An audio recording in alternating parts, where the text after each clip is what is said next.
middle-aged white man with a racist attitude slapped a young black woman without reason, only to be stunned when she punched him back. Maya, a young black woman, had just finished her shift after a long day at work and stopped by the supermarket to pick up a few essentials.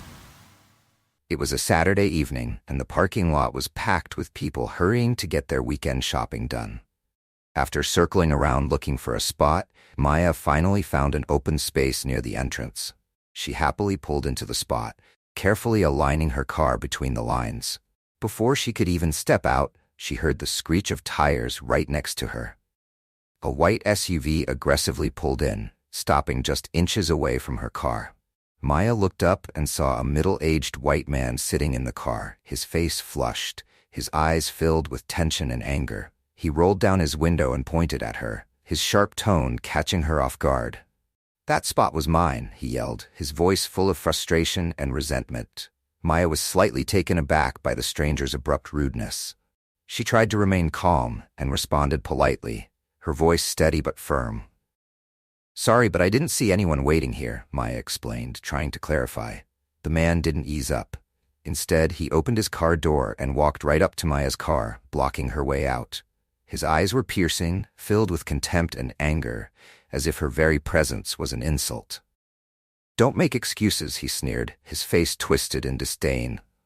"You people are always like this, pretending not to see anything and doing whatever you want. No respect for others."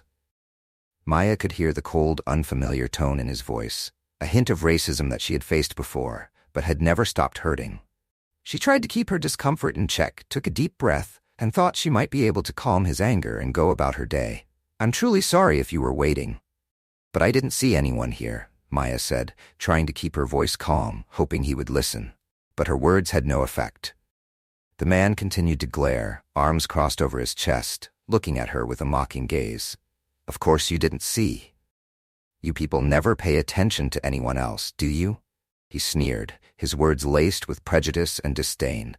At that moment, Maya realized that to this man, the issue was no longer just about a parking spot. He stood close, his aggressive, domineering stare making her feel cornered. She could feel his angry breath on her face, his cold, contemptuous eyes drilling into her, as if she were an intruder. Someone unworthy of being there. Maya tried to stay calm, even as her heart began to beat faster.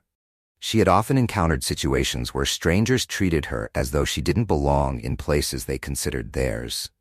She knew what would happen if she let her anger take over, so she restrained herself, breathing deeply to maintain control. "Come on, I don't want any trouble.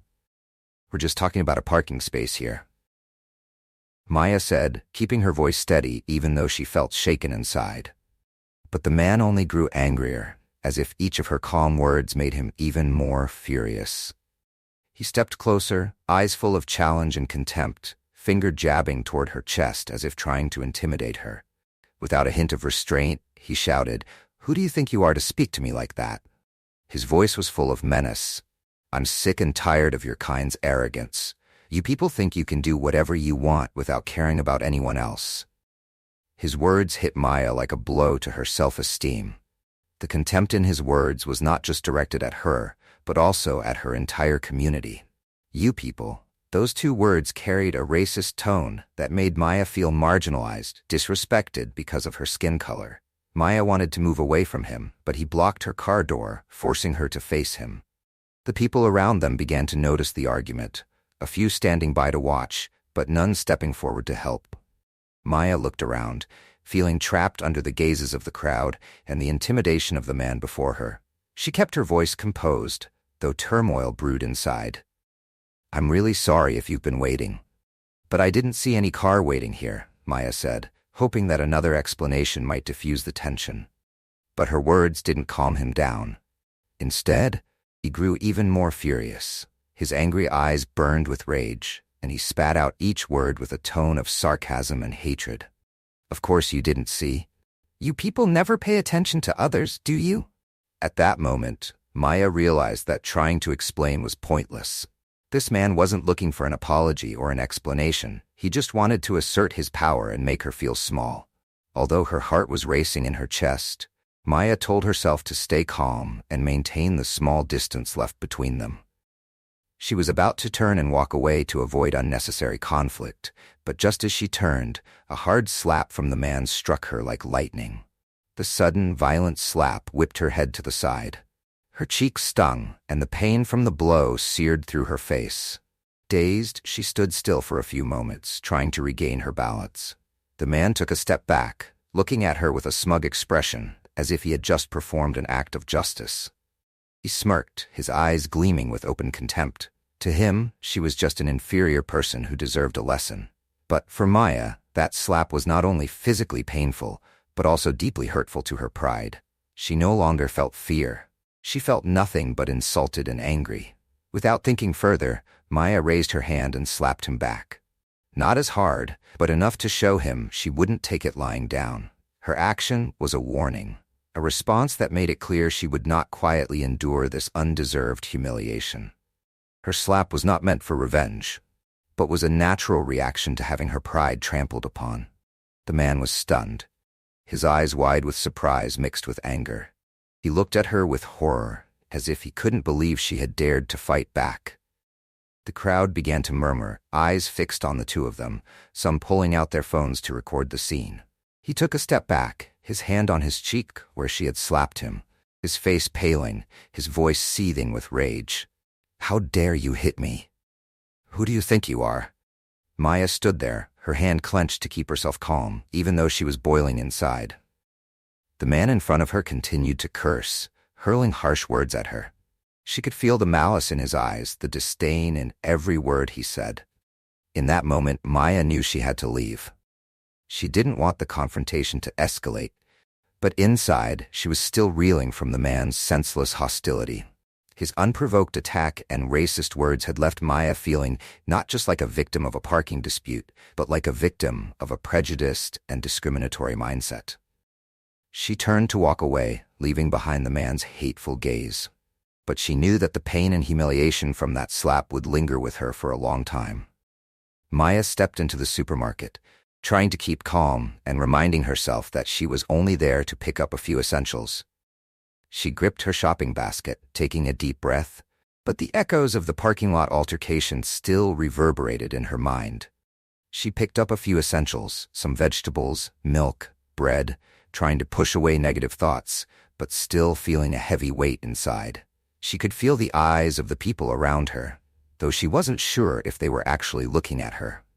The man's racist words echoed in her mind, intensifying her frustration and helplessness.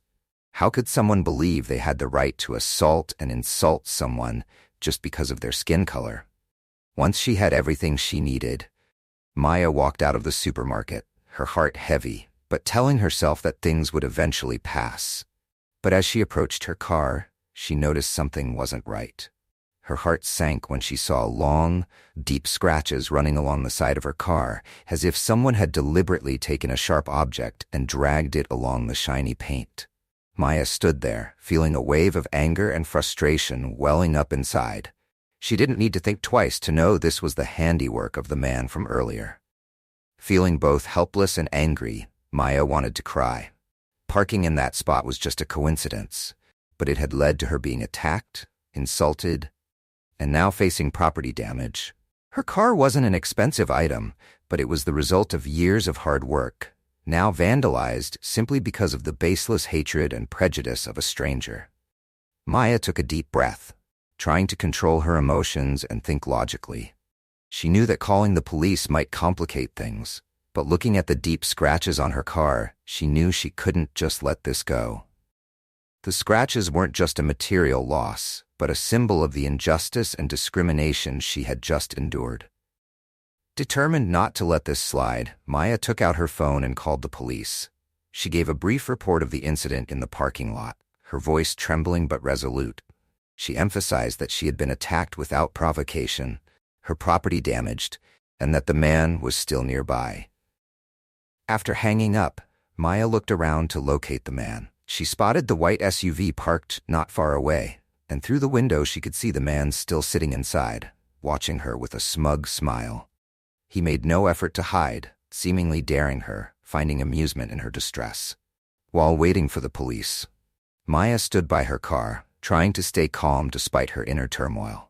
She knew this was no longer just a dispute between two people, but her fight for the fairness and respect she deserved. After a few tense minutes, the sound of police sirens came from afar, and Maya felt a sense of relief when she saw two police cars pull into the parking lot. Their presence made her feel safer, as if she finally had someone to support her, someone who could help clarify this unfair situation. As the officers stepped out of their cars, Maya quickly approached them and began to recount everything. Her voice was still shaky from the emotions, but she carefully described the details from the moment the middle-aged man aggressively approached her to the moment she discovered the scratches on her car. She SUV, where he still sat, seemingly indifferent to what he had caused. One officer listened to Maya intently, taking notes on every detail, while the other officer approached the man to talk to him. Maya watched their every move, feeling a mixture of hope and worry. Although she was trying to stay calm, she couldn't help but think about the possibility that he might twist the story, blaming her as he had done from the start. She knew that in situations like these, prejudice could sometimes obscure the truth. When the police officer approached the man, he immediately changed his attitude, raising his voice in complaint, pretending to be the victim who had been attacked without reason by a young woman. He repeated that Maya was the aggressor, that he had only reacted in self-defense, trying to turn the story into one where he was the one protecting himself. His blatant lies shocked and angered Maya, but she tried to stay quiet, letting the police make their own judgment. The officer returned and asked Maya a few more questions about the argument, and the moment he slapped her, Maya recounted everything clearly, explaining each event and carefully emphasizing that she had tried to walk away, but he wouldn't leave her alone. She described his slap and how she had only slapped back lightly to defend herself. The officer nodded, looked over at Maya's car, examining the scratches that marked the vehicle's body, a piece of undeniable evidence of the intentional damage he had caused. The presence of these scratches was the most persuasive proof of Maya's story, a part of the truth he could not hide no matter how much he lied. Maya silently watched as the officer returned and exchanged a few words with his colleague. They lowered their voices, exchanged quick words, occasionally glancing at the man standing by his SUV. Finally, they walked up to him, and one of the officers gestured for him to turn around. Maya's anxiety began to lessen as she saw the police handcuff the man and lead him toward their car. The man yelled in protest, shouting at Maya with venomous words, insisting she would pay for this, that she couldn't get away with treating him this way. But the officers ignored him. They put him in the back seat, ignoring his shouts, and closed the door. His voice was muffled, but his hateful gaze still glared through the car window, making Maya feel a wave of anger and unease rise once again. Maya stood still, feeling both relief and exhaustion. She knew this wasn't over yet. He would likely continue to place the blame, twisting the story in his favor during the investigation. But for now, she felt that justice was finally on her side. An officer approached her, his voice reassuring, "We have enough evidence to continue with the case. Would you like to file a formal complaint to set things straight?" Maya nodded firmly. "Yes, I want to follow through. He can't get away with this." She watched the police car as it drove away, taking the man out of the parking lot. Though she felt a sense of relief, a quiet pain lingered. Maya knew the road ahead would not be easy, and many challenges awaited her. This time she would not back down. After the police car carrying, the man disappeared from the parking lot. Maya was invited to the police station to officially provide information and report the incident. Sitting in a small room, she felt as though everything was engulfed in tense silence, as if her peaceful life had been disrupted by the deep-seated prejudices she had always hoped to avoid. While she tried to remind herself that she had done the right thing, Maya couldn't help but worry. An officer sat across from Maya, one who had witnessed the final moments of the confrontation in the parking lot. He handed her a sheet of paper and a pen, asking her to write down the entire incident.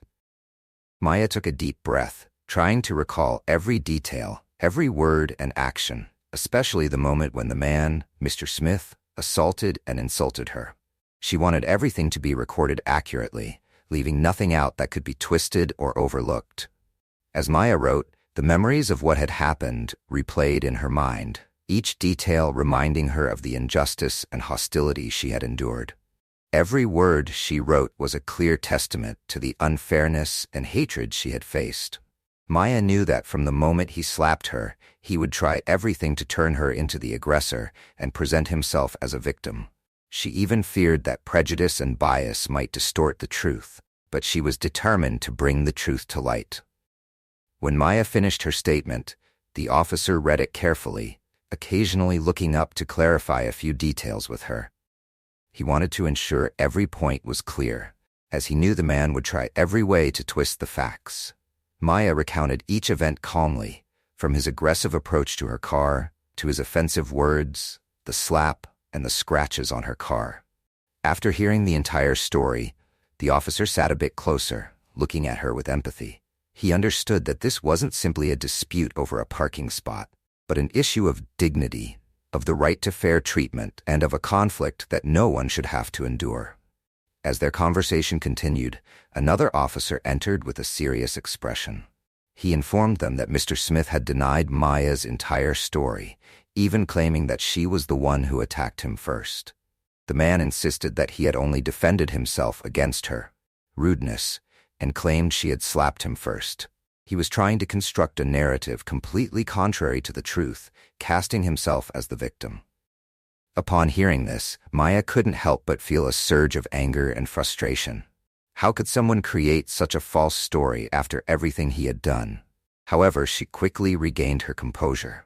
She understood that facing these lies was part of the long battle she was stepping into. With a calm but determined voice, she responded, "No, he was the one who attacked me first," Maya said, her eyes full of resolve. "I only defended myself when he crossed every boundary. Not just with his actions, but also with his words. This isn't just about a parking spot. It's about the way he saw me as someone beneath him, simply because he wanted to."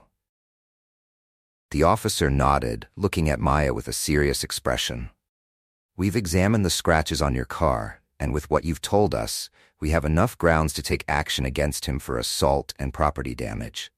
However, to strengthen the evidence, we'll need to determine if there were any witnesses nearby. Do you remember if anyone saw what happened?" Maya tried to recall, picturing the people present in the parking lot at the time. She remembered a few people stopping to watch, but no one intervened. "I'm not sure if anyone recorded it," she said softly, "but there might be security cameras in the parking lot. If we can access them, I think there will be clear evidence." Hearing this, the officer agreed and mentioned that they would contact the supermarket management to check the security footage. "This might take a little time," he said, "but if there's evidence, it will be very useful to ensure the truth is revealed." The certainty in his voice brought Maya a sense of relief, though worry still lingered in her heart. She understood that, with or without evidence, Mr. Smith might still try to twist the story. His blatant lies were proof of that, but Maya reminded herself she couldn't give up. This was her chance to stand up for herself and prove the truth, and she would do everything she could to hold her ground.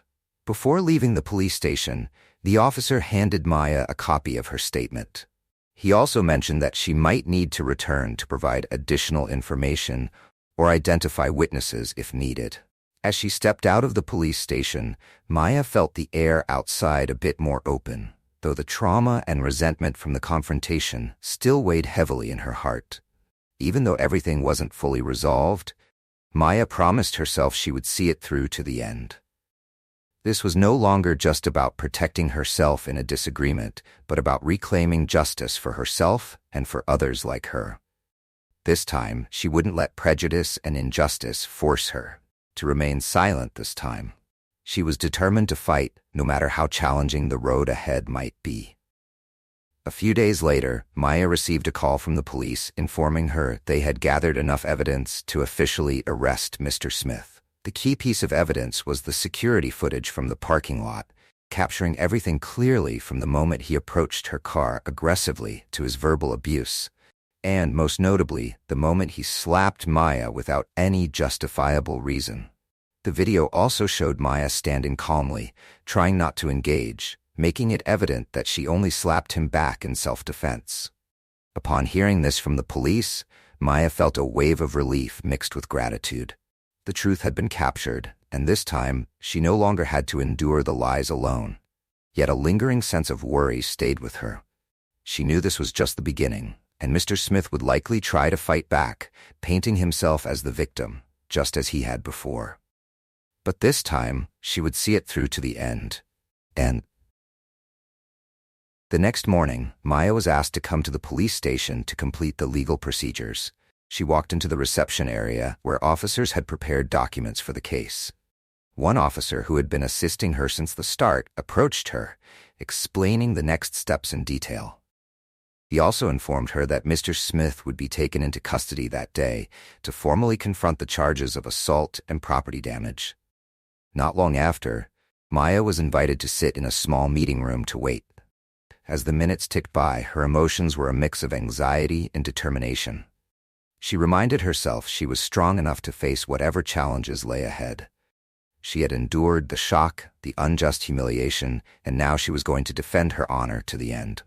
A few minutes later, Mr. Smith was escorted into the room by officers, his hands cuffed. Seeing him, Maya noticed that his eyes were still full of contempt and hostility. Despite his vulnerable position, he looked at her with defiance, his cold gaze blaming her entirely. As soon as he saw her, he began shouting, hurling insults. "You set me up, you liar!" Mr. Smith yelled, his face red and his eyes glaring. "You'll pay for this.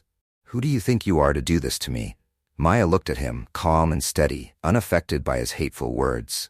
She said nothing, maintaining a direct gaze as if to say he no longer had any power to threaten her.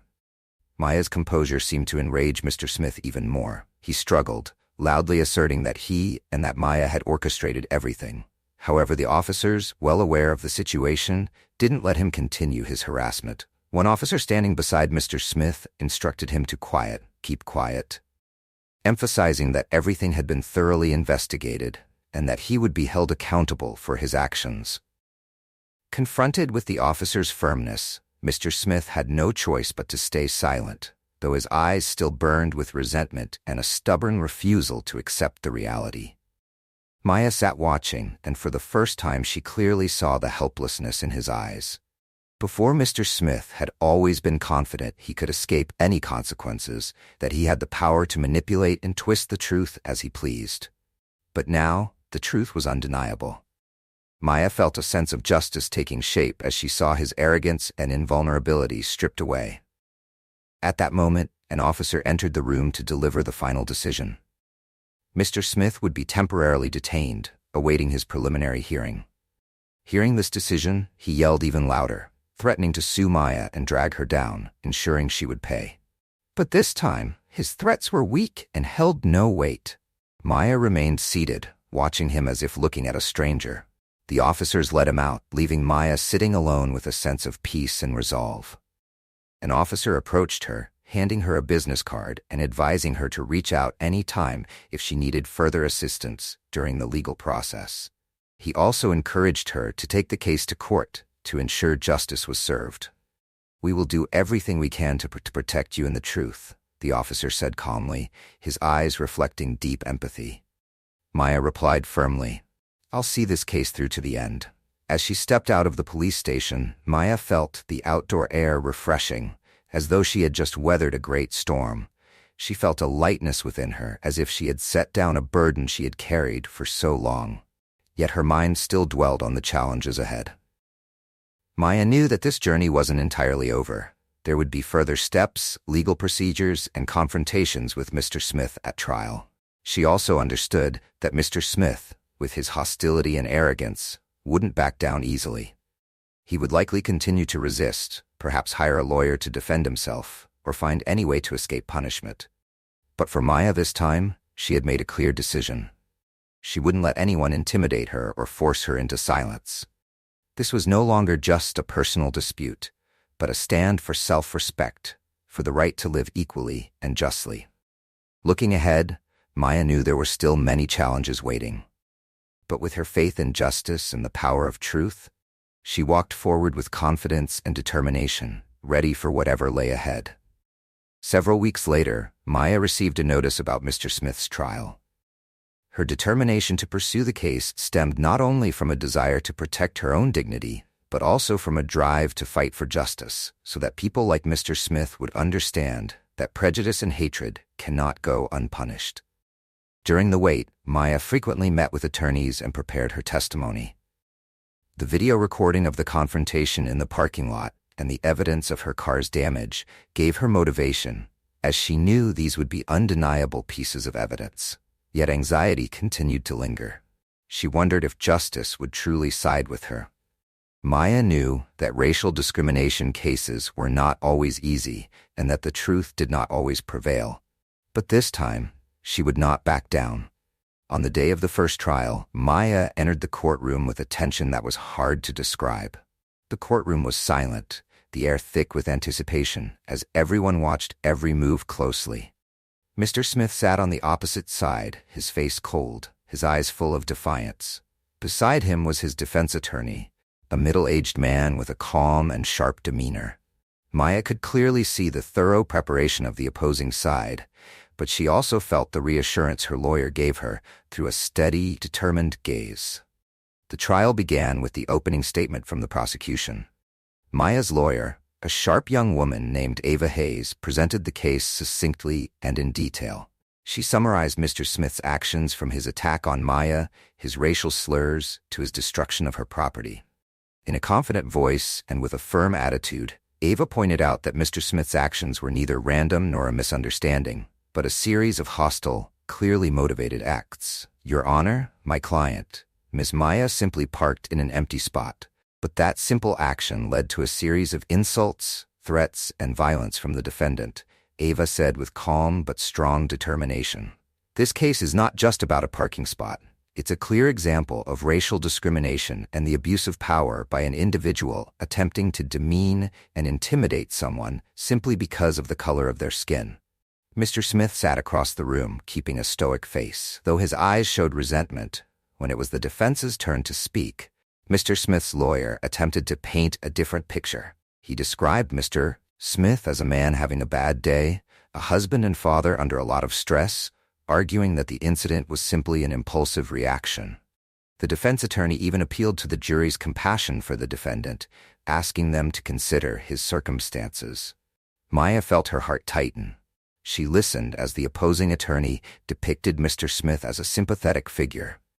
Though she knew well his hostile and arrogant nature, this only strengthened Maya's resolve, as she knew she needed to stand up not just for herself, but to show others that abuse and discrimination would not be tolerated.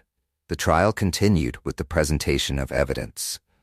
The surveillance footage from the parking lot played in court, showing Mr. Smith approaching and slapping Maya without warning, then vandalizing her car. The video left the courtroom in silence. Even some jury members showed clear discomfort at Mr. Smith's aggressive behavior and unreasonable attitude.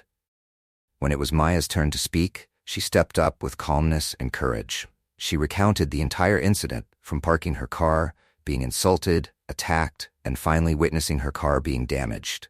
Her voice trembled slightly, but was steady.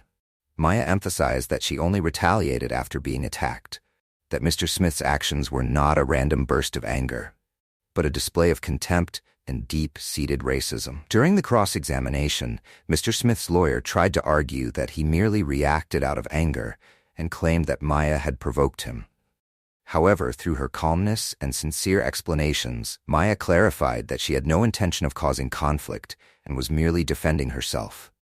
After the first day ended, Maya returned home exhausted but full of hope.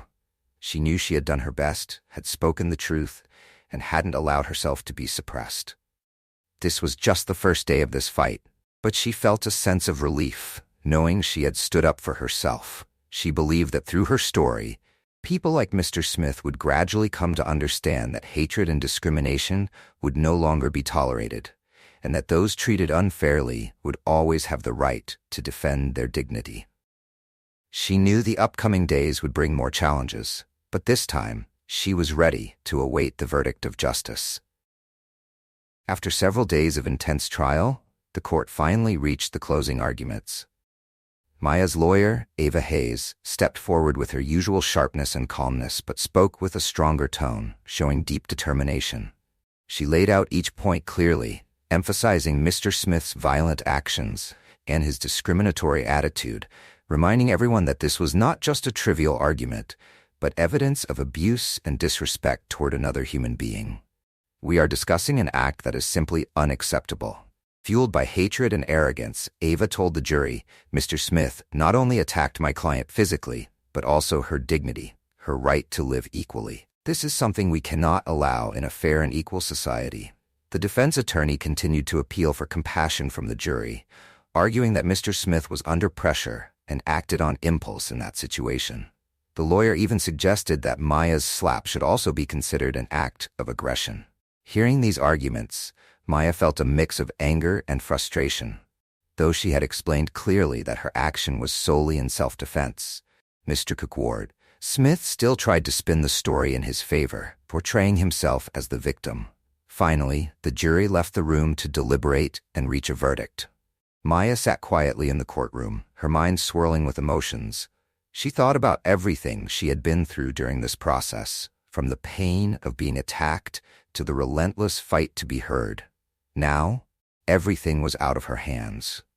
She could only hope that justice would prevail. After what felt like the longest wait of her life, the jury returned to the courtroom. The tension in the room was palpable, and everyone held their breath. When the jury declared Mr. Smith guilty on the charges of assault and property damage, Maya could hardly believe her ears. Relief and a sense of liberation flooded her heart. Justice had been served, and she was protected. Mr. Smith sat in shock, his face darkening. He appeared unable to believe the verdict, but this time he could no longer threaten or deny. He had been convicted, meaning his actions would have consequences. As the trial concluded, Maya stood up, feeling as though she had shed a tremendous weight that had pressed down on her shoulders for so long. She didn't feel the joy or satisfaction she once imagined, but rather a sense of emptiness mixed with sadness. She realized that although she had won a legal victory, the wounds Mr. Smith had inflicted wouldn't heal easily. The prejudice and hatred he displayed couldn't be erased with a single sentence. For leaving the courthouse, Maya paused on the steps, feeling the sunlight and a gentle breeze. She knew she had done everything she could, yet couldn't shake the feeling that this battle was far from over. Racism, unfounded prejudice, and people like Mr. Smith might still exist, spreading hatred to others. She understood that the fight for justice and compassion would always need courageous people to stand up, not just for themselves, but for others. A woman approached her, taking her hand with eyes full of empathy and admiration. "You are so brave, Maya. You did something many people wouldn't dare to do," she said sincerely. Maya smiled, knowing she had contributed, even if just a small part, to this long battle. Even though she couldn't change the whole world. Looking into the distance, Maya reminded herself that although this journey had reached its legal end, there was still much for her to do. Justice had been served, but the fight for a fairer world was far from over. Maya descended the courthouse steps, feeling somewhat lighter, but not without sadness. She had fought, had stood up for her honor and dignity, and now she knew she would no longer face people like Mr. Smith alone. However, Maya also understood that this was just one of countless battles to overcome to bring real change to society. When she reached her car, Maya paused, her gaze drifting skyward. Memories of that day, the physical pain and the emotional trauma still lingered vividly in her mind. Though her car had been repaired, the scratches on her pride were wounds that wouldn't easily heal. For Maya, the hatred and discrimination she faced were not merely personal issues, but a reflection of a broader problem rooted in many aspects of daily life. In the weeks following the verdict, Maya tried to return to her routine. But thoughts of the trial and her confrontation with Mr. Smith remained ever present. She recalled the insults, the contemptuous look, and his arrogant attitude, all reminders of the harsh reality she and many others had to face simply because of their skin color. She remembered the stunned look on his face when the verdict was read and realized that, to him, attacking and insulting others was something he believed he had the right to do, without consequences. One evening, Maya sat on her balcony, gazing at the city lights in the distance, letting her mind drift. She understood that while Mr. Smith's sentence was a start to justice, it couldn't erase the prejudice he and others like him harbored. His hateful actions weren't just the story of an individual, but reflected a part of society, a part she knew she had to learn to confront. Maya thought of the people who had inspired her, those who stood up for justice in the past and fought to build a fairer society. She realized that she, too, had a responsibility to do the same, not just for herself, but for those who couldn't speak up. She felt a call to be a voice for change, to help build a community where everyone is treated with respect, regardless of race or bias. This resolve became clearer every day. Maya began participating in nonprofit organizations, fighting for human rights and racial equality. She shared her story in hopes of raising awareness, encouraging empathy, and inspiring others to stand up for themselves. The public speaking engagements and workshops she attended gave Maya a sense that she was contributing to change. Small, but meaningful. One morning, after stepping out of a workshop, Maya noticed a young woman approaching her, taking her hand and saying, "Thank you for bravely sharing your story. It helped me realize I'm not alone." The woman's words were a tremendous encouragement, reminding Maya that what she was doing made an impact, giving her the motivation to continue her journey. As rearview mirror, Maya smiled. The woman in the mirror was no longer someone who felt weak or helpless in the face of discrimination and hatred. She was someone strong who had fought to regain her dignity for herself and others like her. The scars remained, but now they were the fuel for her continued fight to build a fairer world. Maya started her car, leaving the parking lot and blending into the bustling traffic. She knew that there were still battles ahead, but now she was ready to face them all, with determination and faith in her own worth. And so, this is the story of Maya, a journey filled with hardship, but also with the courage and determination to fight for justice and self-respect. Maya's story is a powerful reminder that even when faced with hatred, prejudice, or injustice, each of us has the right and the strength to stand up for ourselves. No one has the right to demean you simply because you are different. And sometimes one person's brave actions can inspire many others to speak up for themselves. Through this story, we hope that you will find the motivation to always persist and remain strong in any situation, knowing that justice, though it may be delayed, will always prevail. If we are patient and determined, let's build a fair and compassionate world together, where everyone is treated with respect. If you found this story meaningful and want to continue receiving similar content, please hit subscribe to follow the channel, and don't forget to ring the bell to never miss any of our future videos. Thank you for watching and supporting us.